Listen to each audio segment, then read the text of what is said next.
नमस्कार साथियों, प्रताप क्लासेस कौसाम्बी की फिजिक्स की क्लास में सभी साथियों का बहुत स्वागत है।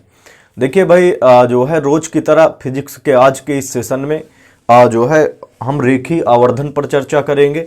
बात समझ रहे हैं ना।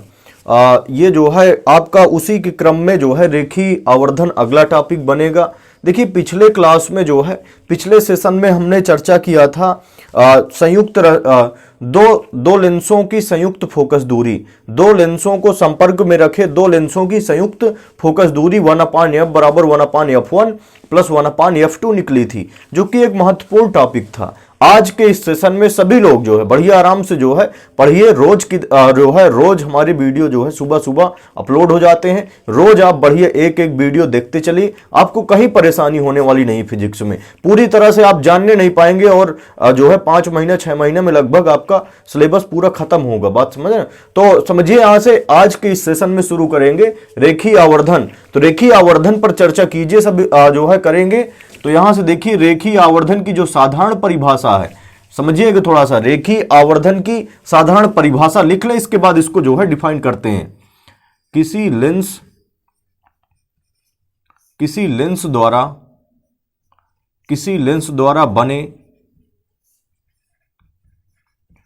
द्वारा बने प्रतिबिंब की लंबाई, किसी लेंस द्वारा बने प्रतिबिंब की लंबाई तथा वस्तु की लंबाई के अनुपात को, किसी लेंस द्वारा बने प्रतिबिंब की लंबाई तथा वस्तु की लंबाई के अनुपात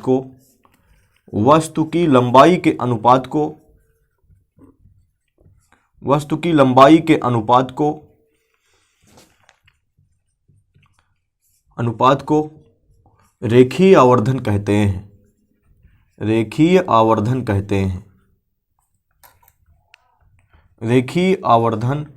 कहते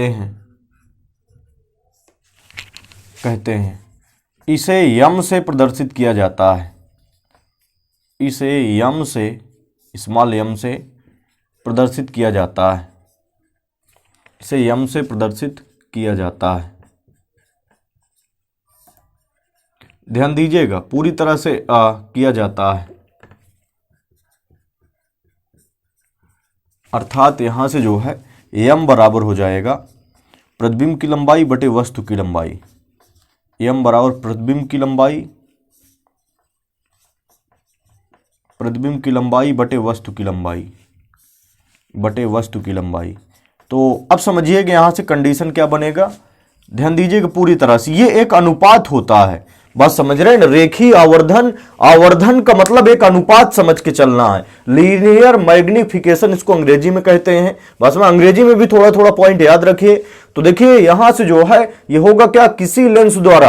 अब लेंस दो प्रकार के होते हैं, बात समझ रहे हैं, एक उत्तल लेंस और एक अवतल लेंस। तो उत्तल लेंस के लिए भी आवर्धन का सूत्र वही होता है, वही निकल के आता है। और अवतल लेंस के लिए भी अभी दोनों निकाल के दिखा देंगे। दोनों में ज्यादा टाइम नहीं लगता है, बहुत थोड़ा सा एक समरूप कंडीशन लेके चलते हैं। बात समझ रहे हैं। उत्तल लेंस के लिए भी उसी से निकल आता है और अवतल लेंस के लिए भी समरूप कंडीशन लेके चलते हैं, उसमें से भी वही निकल के आता है। तो अब देखिए ये रेखीय आवर्धन पर चलिए। रेखीय आवर्धन किसी लेंस द्वारा बने प्रतिबिंब की लंबाई तथा वस्तु की लंबाई के अनुपात को हम क्या कहते हैं, रेखीय आवर्धन कहते हैं। इसे यम से प्रदर्शित किया जाता है। पूरी तरह से याद रखिए भाई, किसी लेंस द्वारा बने प्रतिबिंब की लंबाई, जैसे ये लेंस हो गया, लेंस में आपका क्या है प्रतिबिंब बनने के नियम, इसके जस्ट अगला ही वीडियो हम बनाएंगे। अगले सेशन में बात की जाएगी जो है उत्तल लेंस और अवतल लेंस द्वारा प्रतिबिंब बनने के नियम। प्रतिबिंब बनने के नियम का मतलब वस्तु कहां कहां रखेंगे जिससे प्रतिबिंब कहां कहां बनेगा। तो इसमें केवल आप ये समझ लीजिए, ये चित्र में थोड़ा सा याद रखिए कि जब वस्तु जो है लेंस के फोकस दूरी के दुगने दूरी पर रखा जाता है, मतलब फोकस दूरी, प्रथम फोकस दूरी f डैश, तो इसका दुगना कितना हो जाएगा 2f डैश।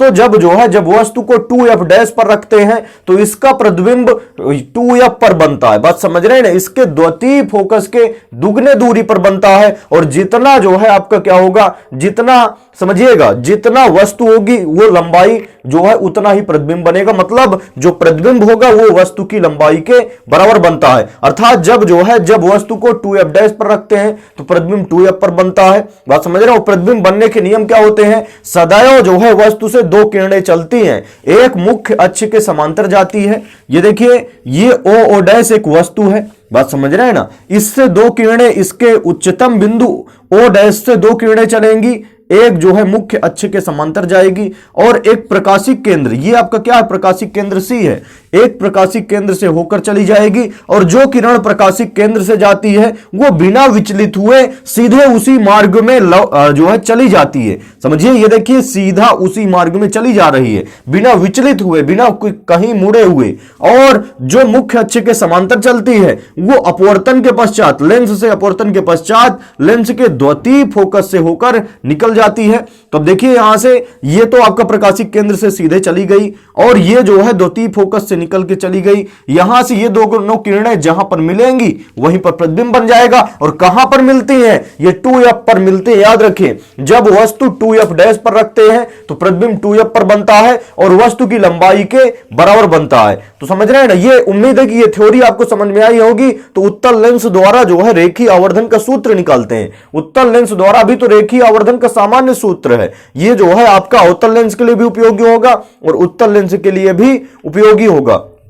तो एक बार समझिएगा सभी लोग, एक बार हम इस थ्योरी को रिपीट कर रहे हैं, इसके बाद उत्तल लेंस के लिए जो है आवर्धन का सूत्र पर चलेंगे। ध्यान दीजिए, यहां से किसी लेंस द्वारा बने प्रतिबिंब की लंबाई तथा वस्तु की लंबाई के अनुपात को क्या कहते हैं हम, किसी लेंस द्वारा बने प्रतिबिंब की लंबाई तथा वस्तु की लंबाई के अनुपात को क्या कहते हैं, लेंस का रेखीय आवर्धन कहते हैं। इसे यम से प्रदर्शित किया जाता है, अर्थात यम बराबर प्रतिबिंब की लंबाई बटे वस्तु की लंबाई। यहां से याद रखिए, किसी लेंस द्वारा बने प्रतिबिंब की लंबाई तथा वस्तु की लंबाई के अनुपात को क्या कहते हैं, रेखीय आवर्धन कहते हैं। अब चलिए उत्तल लेंस द्वारा जो है रेखीय आवर्धन का सूत्र, उत्तल लेंस द्वारा रेखीय आवर्धन का सूत्र पर चलते हैं। उत्तल लेंस द्वारा रेखीय आवर्धन का सूत्र, उत्तल लेंस द्वारा रेखीय आवर्धन का सूत्र, रेखीय आवर्धन का सूत्र, उत्तल लेंस द्वारा रेखीय आवर्धन का सूत्र। तो देखिए, रेखीय आवर्धन का सूत्र यहां से समझिएगा, थोड़ा सा यहां से ध्यान दीजिएगा, आराम से सारी चीजें निकल के आएंगी। देखिए, उत्तल लेंस द्वारा प्रतिबिंब बनने का नियम याद रखिए, इसको जो है हम अगले सेशन में पूरी तरह से जितने भी टाइप बनते हैं, प्रतिबिंब जितने भी टाइप बनते हैं वो सभी हम करा देंगे और महत्वपूर्ण है, बात समझ रहे हैं ना। कभी कभार लघुत्तरी में, अति लघुत्तरी में पूछ लिया जाता है कि जब वस्तु 2f डैश पर होगी तो उसका प्रतिबिंब की स्थिति बताइए। तो प्रतिबिंब की स्थिति जब वस्तु 2f डैश पर रखेंगे तो उसका प्रतिबिंब 2f पर बनेगा और वस्तु की लंबाई के बराबर बनेगा, और समझिएगा यहां से वास्तविक बनेगा, क्योंकि जब भी उत्तल लेंस में बाएं तरफ उस साइड प्रतिबिंब बनता है तो वास्तविक बनता है। यदि जिधर वस्तु है इसी साइड प्रतिबिंब बनने लगे तो यह काल्पनिक हो जाता है, बात समझ रहे हैं ना। तो यहां से ये वास्तविक होगा, उल्टा होगा और वस्तु के बराबर होगा। और यहां से हमने बताया था कि किरणें दो चलेंगी, ओ डैश से दो किरणें चलेंगी, एक मुख्य अक्ष के समांतर जाएगी, एक प्रकाशिक केंद्र से होकर जाएगी। जो किरण प्रकाशिक केंद्र से होकर जाती है वो सीधा बिना विचलित हुए उसी मार्ग में चली जाती है, बात समझ रहे हैं ना। ये नियम याद रखिए हरदम के लिए, सदैव ओ डैश से वस्तु के ऊपरी सिरे से सदैव दो किरणें चलती है, हरदम के लिए। जितने भी टाइप बनते हैं उसमें जो है अगले सेशन में इसको करा देंगे, बात समझ रहे हैं ना। तो देखिए, यहां से जो किरण जो है मुख्य अक्ष के समांतर जाएगी वो अपवर्तन के पश्चात प्रथम फोकस से होकर चली जाएगी, और ये दोनों किरणें जहां पर मिलेंगी, कहां पर मिलेंगी, 2f पर मिलेंगी, तो यहीं प्रतिबिंब बन जाएगा। तो अब देखिए, दो त्रिभुज दिख रहे हैं आपके, जो है त्रिभुज ओ डैश सी, देखिए ओ डैश सी एक त्रिभुज ये है, ओ डैश सी, तथा त्रिभुज सी आई डैश एक त्रिभुज दिख रहा है, सी आई डैश, त्रिभुज ओ डैश सी और सी आई डैश समरूप त्रिभुज हैं। ध्यान से देखिएगा, समरूप त्रिभुज हैं। जब ये समरूप त्रिभुज हैं, समरूप कैसे होंगे भाई समझिएगा, हमने बताया कि यहां से कंडीशन ध्यान दीजिएगा, कोण इक्वल हो गए आपके, ये कोण 90 अंश, इसमें भी ये कोण 90 अंश, ये आपका जो है क्या हो गया, ये शीर्षाभिमुख कोण हो गया। ये त्रिभुज देखना है और एक त्रिभुज आपको ये देखना है। तो ये दोनों कोण बराबर, ये कोण बराबर, तो तीसरा अपने आप बराबर हो जाएगा। और जब तीनों कोण बराबर है तो ये समरूप त्रिभुज हो जाएगा। बात समझ रहे हैं ना, पूरी तरह से याद रखिए, समरूप त्रिभुज हो जाएगा। अब इसके बाद समझिए यहां से, जब समरूप त्रिभुज है, ये दोनों त्रिभुज समरूप हैं, जब समरूप है तो इनकी भुजाओं का अनुपात आपस में क्या होगा, बराबर होगा। चूंकि त्रिभुज की दो समरूप त्रिभुजों की संगत भुजाओं का अनुपात आपस में बराबर होता है। याद रखिए, दो समरूप त्रिभुजों की संगत भुजाओं का अनुपात आपस में बराबर होता है। तो जब ये दोनों त्रिभुज समरूप होंगे तो इनकी संगत भुजाओं का अनुपात आपस में बराबर होगा। हरदम के लिए याद रखिए, जब दो त्रिभुज समरूप होंगे तो उनकी संगत भुजाओं का अनुपात क्या होगा, बराबर होगा। बात समझ रहे हैं ना, तो इनकी संगत भुजाओं का अनुपात बराबर कर लीजिए। मतलब यहां से देखिए, एक तो लंब वाली भुजा लेके चलिए, बात समझ रहे हैं ना, यहां से देखिए ये लंब वाली भुजा, दोनों का ये ओ डैश अपान में क्या हो जाएगा, आई आई डैश। इसके संगत ये वाली भुजा, ऊंचाई वाली भुजा लेंगे, इस त्रिभुज में ऊंचाई वाली भुजा, तो बटे में क्या हो जाएगी, इस त्रिभुज में भी ऊंचाई वाली भुजा, तो ओ डैश अपान में क्या हो जाएगा, आई आई डैश। अब ध्यान दीजिए, बराबर, यहां से ध्यान दीजिएगा। अब कंडीशन यहां से देखिए, इस त्रिभुज में मुख्य अक्ष वाली भुजा लेके चलिए, तो यहां से ओ सी हो जाएगा। इस त्रिभुज में समझिए, पहले इस त्रिभुज की भुजा ले रहे हैं, बटे में अगले वाले त्रिभुज की भुजा ले रहे हैं। तो पहले हमने जो है लंबाई व ऊंचाई वाली भुजा लिया, तो ओ डैश इस त्रिभुज की, बटे में आई आई डैश। अब इस त्रिभुज की भुजा हमने मुख्य अक्ष वाली लिया, ओ सी, और बटे में क्या हो जाएगा, इस त्रिभुज की मुख्य अक्ष वाली भुजा सी आई हो जाएगा। तो यहां से सी आई। अब इसके मान रखना है, केवल मान रख दीजिए। देखिए, हमने बताया था कि चिन्ह परिपाटी क्या होती, चिन्ह कैसे लेते हैं, समझिएगा। जैसे आपका जो है, आपने अक्षों में देखा होगा, ये एक्स अक्ष होता है, ये वाई अक्ष होता है। बात समझ रहे हैं ना, एक्स डैश और ये वाई डैश होता है। अब यहां से ये मूल बिंदु हुआ करता है। इतना लगभग ये बेसिक चीज है, हमें जो है उम्मीद है कि ये चीज आपको समझ में आ रही होगी। बात समझ रहे हैं ना, इधर की दूरियों को धनात्मक लेके चलते हैं, इधर की दूरियों को ऋणात्मक लेके चलते हैं, ऊपर की दूरियों को वाई अक्ष में ऊपर की दूरियों को धनात्मक और वाई अक्ष में नीचे की दूरियों को ऋणात्मक। तो सेम कंडीशन इसमें भी है। मुख्य अक्ष को समझिएगा, ये जो है इतनी कंडीशन को आप अक्ष मान के चलिए, समझिए, ये लेंस के इस प्रकाशिक केंद्र को मूल बिंदु मान के चलिए। ध्यान दीजिए, यहां से यदि देखा जाए तो ये क्या हो जाए, यदि आपका ये क्या हो जाए, लेंस बन जाए, लेंस का निर्माण हो रहा है, तो यहां से इसका प्रकाशिक केंद्र मूल बिंदु का काम करेगा। तो इधर की दूरियां प्लस में, याद रखिए, हरदम के लिए हम ये ट्रिक है बता रहे हैं, यहां से रिलेट करके इसको जो है समझा करें। जैसे आपका अक्षों में, निर्देशांक अक्षों में जैसे दूरियां लेते हैं, सेम उसी प्रकार यहां पर दूरियां लेते हैं। बात समझ रहे हैं ना। तो देखिए, मूल बिंदु से इधर की दूरियां धनात्मक, इधर की दूरियां क्या लेते हैं, ऋणात्मक। ऊपर की दूरियां मुख्य अक्ष से, ये मुख्य अक्ष का काम करता है, जो एक्स अक्ष है ये मुख्य अक्ष का काम। तो मुख्य अक्ष से ऊपर की दूरियां धनात्मक और नीचे की दूरियां क्या लेते हैं, ऋणात्मक। याद रखिए हरदम, बात समझ रहे हैं ना। तो अब चलिए यहां से देखिए, ओ डैश, ध्यान दीजिएगा, माना कि वस्तु की लंबाई y1, माना कि वस्तु की लंबाई क्या होगा, y1, माना वस्तु की लंबाई y1 तथा प्रतिबिंब की लंबाई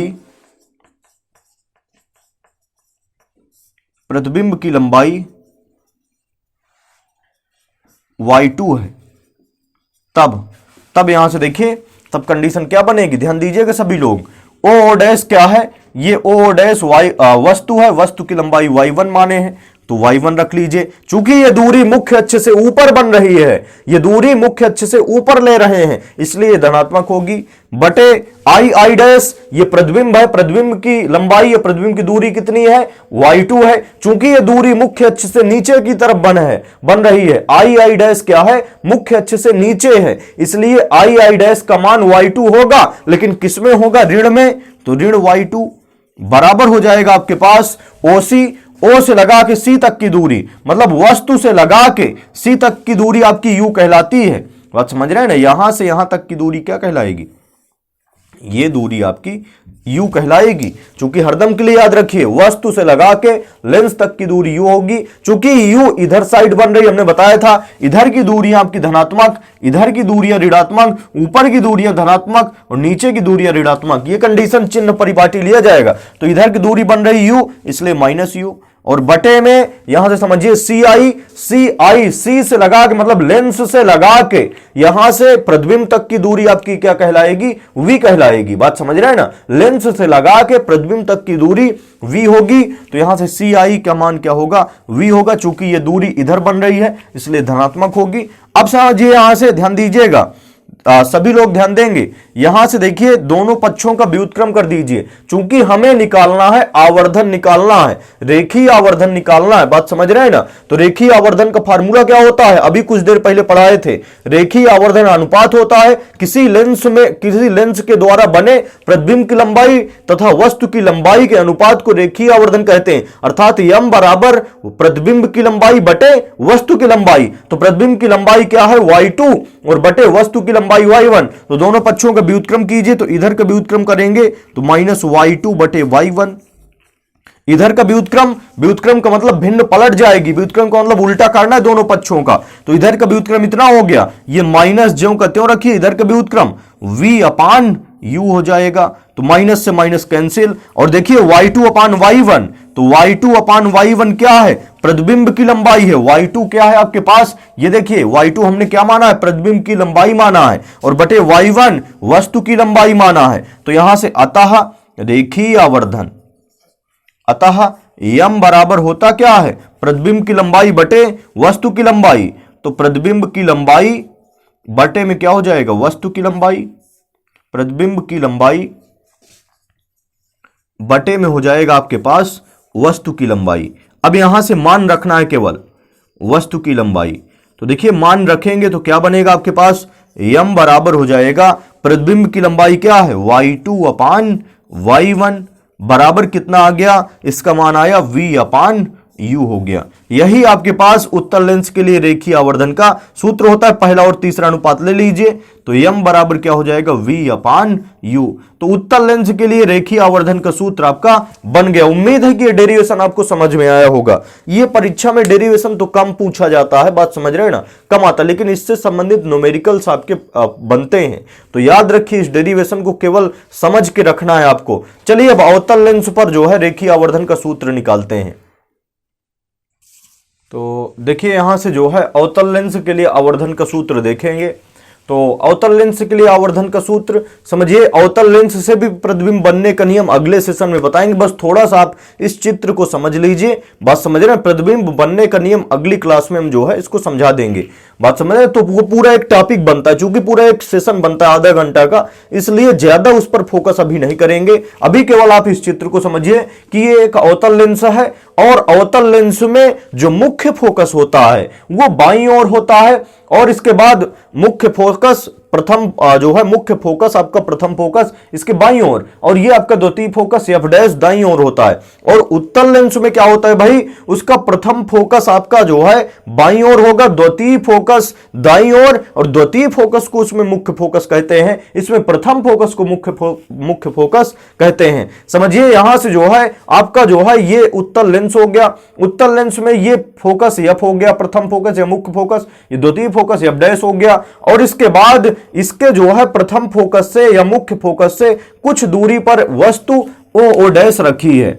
इससे दो किरणें चलेंगी, वही नियम, दो किरणें चलेंगी। एक मुख्य अक्ष के समांतर किरण जाएगी, देखिए मुख्य अक्ष के समांतर, एक प्रकाशिक केंद्र से होकर जाएगी। तो जो किरण प्रकाशिक केंद्र से होकर जाती है वो बिना विचलित हुए सीधा उसी मार्ग में चली जाती है। तो ये प्रकाशिक केंद्र से होकर जा रही है, बिना विचलित हुए सीधा उसी मार्ग में चली जाती है। और जो किरण मुख्य अक्ष के समांतर चलती है वो जो है अपवर्तन के पश्चात मुख्य फोकस से जाती हुई प्रतीत होती है।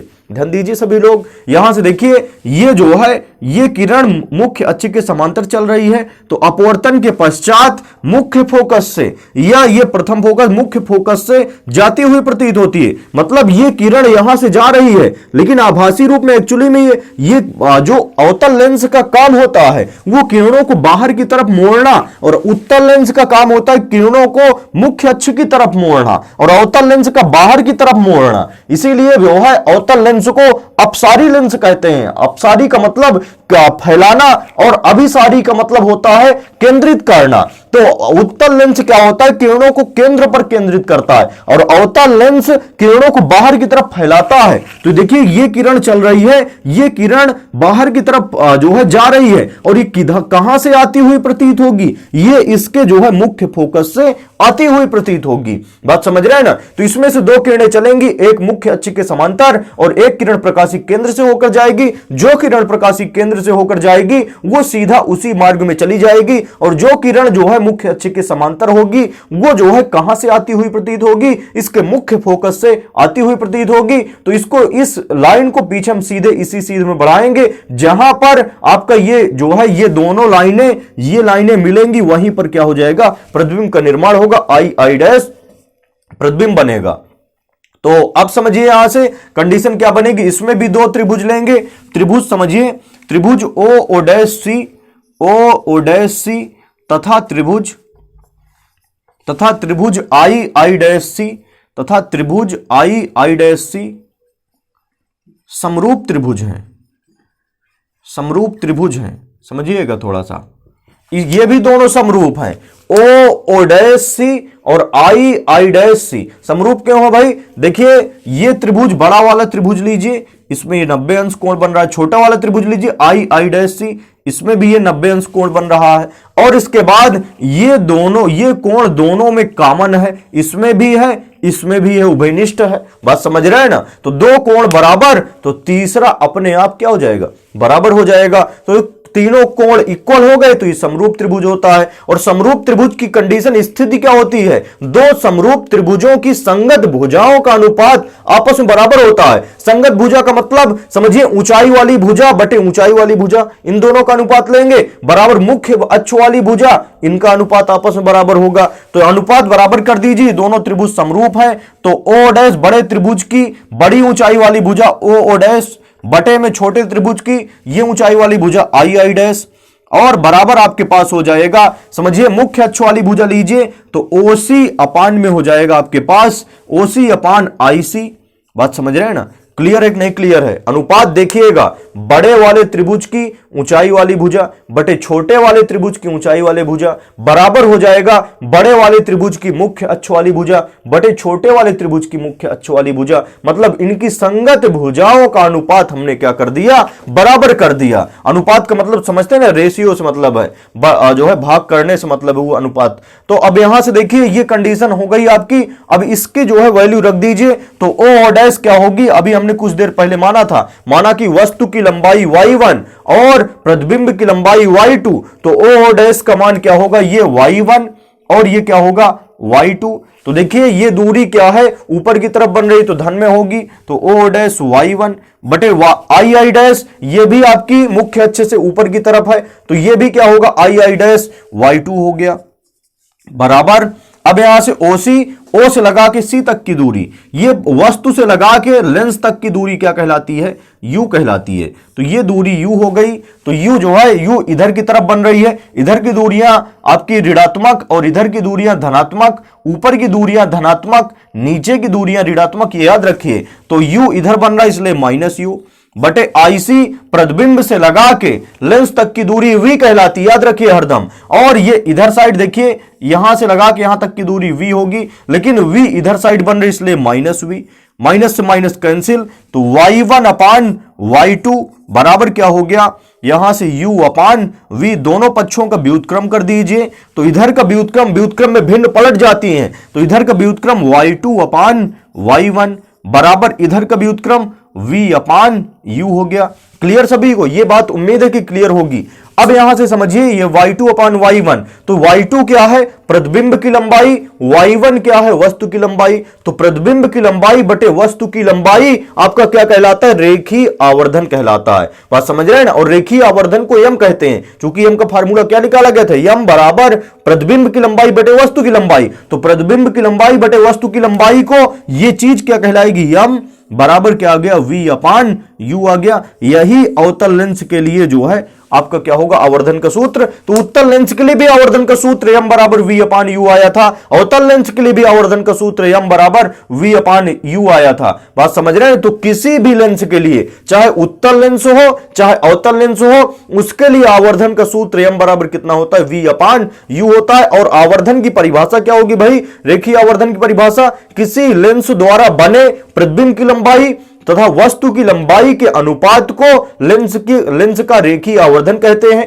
इसे यम से प्रदर्शित करते हैं, अर्थात अब यम बराबर प्रतिबिंब की लंबाई बटे वस्तु की लंबाई। और जब उत्तल लेंस के लिए लेते हैं तब भी यम बराबर v अपान u डेरिवेशन आता है, सूत्र आता है रेखीय आवर्धन का सूत्र। और यदि अवतल लेंस लेते हैं तब भी रेखीय आवर्धन का सूत्र यम बराबर v अपान u आता है। यदि ये टॉपिक सभी को समझ में आया है, चूंकि ये टॉपिक पूरी तरह से कंप्लीट हो गया भाई, यदि सभी को समझ में आया है तो नीचे कमेंट जरूर कीजिए, तुरंत लिखिए, सभी लोग नीचे लिखिए कि हाँ समझ में आ गया है। और यदि आपको बढ़िया समझ में आया है, बात समझ रहे हैं, तो सभी लोग भाई हमारे वीडियो को जो है ज्यादा से ज्यादा शेयर कर दीजिए। बात समझ रहे हैं ना, ज्यादा से ज्यादा शेयर कीजिए, जिससे सभी जो है आपके